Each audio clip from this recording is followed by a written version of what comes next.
Hello, everyone, and welcome to another week of your downsizing challenge. Today, we are tackling photos. So, if you're like me, there may or may not be multiple boxes in my house, some with negatives, some with photos, some with rolls of film that for some reason I'm keeping and I have yet to figure out why. But today I have a guest, Karen Murdoch from Treasured Photo Collections, that's going to give us a couple tips as we start figuring out what to do with all these photos. They take up a lot of space, and I think sometimes they just get moved from place to place because we don't know what to do. Help us. Thanks, Jolyn. And I have to tell you a quick little story. One of the funniest things I was ever told by a mover was he has yet to move a little old lady that didn't have a trunk full of photos. So Yeah. I think this is something certainly everybody can relate to. So I just wanted to share with you a couple of things regarding the benefits of downsizing your photos. And I'm going to show you an album that recently came into my possession from a client. It had approximately 120 photos in it. You can see it's a pretty good size, pretty hefty size. Well, guess what? She was moving from her very large home of 3,000 square feet into a condo, but she wasn't prepared to give up all of her memories. So we discussed her situation, and she decided to go with photo books, but she still likes the hard copy of her photos. And I think that's a great solution for those people who are a little leery about it. So look at this. Wow. Right? So you go from that huge volume to this tiny book. What a difference. So that's one of the things you can do with when you digitize your photos. You can make more space, and you can end up with your photos living on your computer, living on a little drive like this. Mm-hmm. And one of the interesting things that I found over the years of helping people to downsize their photos is often people want the same photo.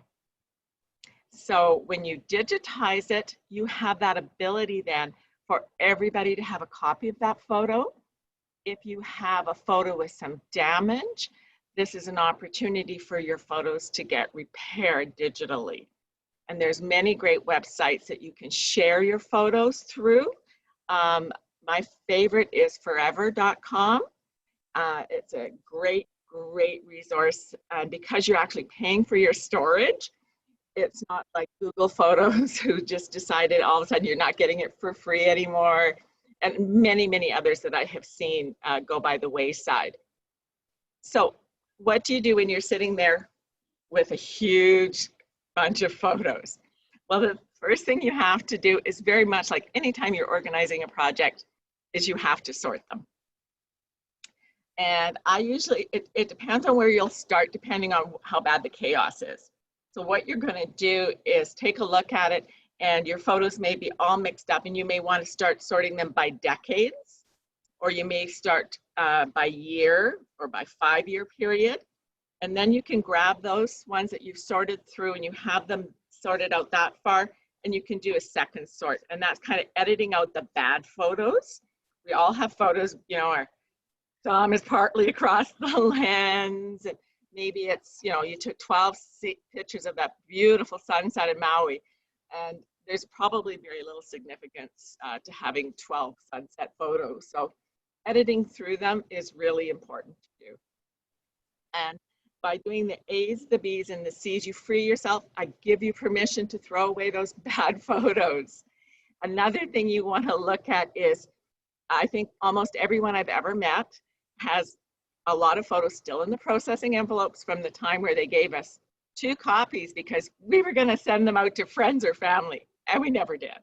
Yep. Right?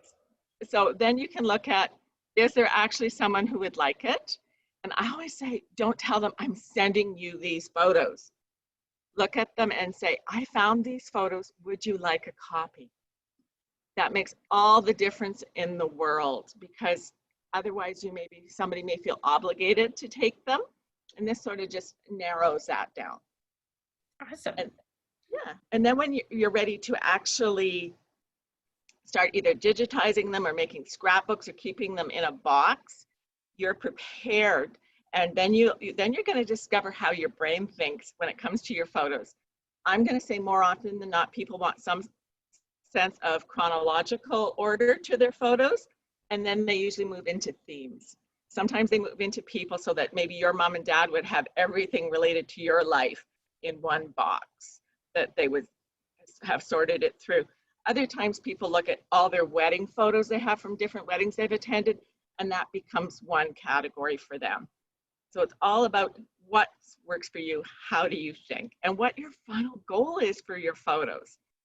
I'm a big believer that you get the best results when you take your photos and you put a little bit of your genealogy there and a lot of stories with them that tells us stories. And then you've gone from not only chaos to collection, you've gone to leaving a legacy with your photos.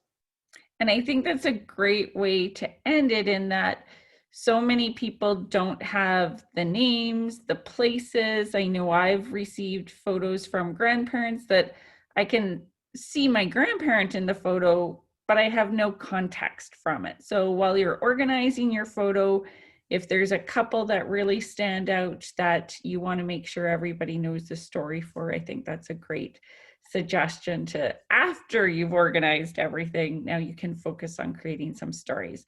So Karen, if anyone needs some help with their photo collections, if they feel that it's just beyond their capability, or they're busy and just don't have the time to put it together, how can they best contact you?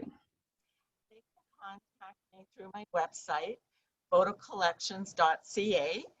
And they can also give me a call at 780-996-3583. Awesome. Thank you so much for your time today, Karen. I appreciate it. You're welcome. Have a great day.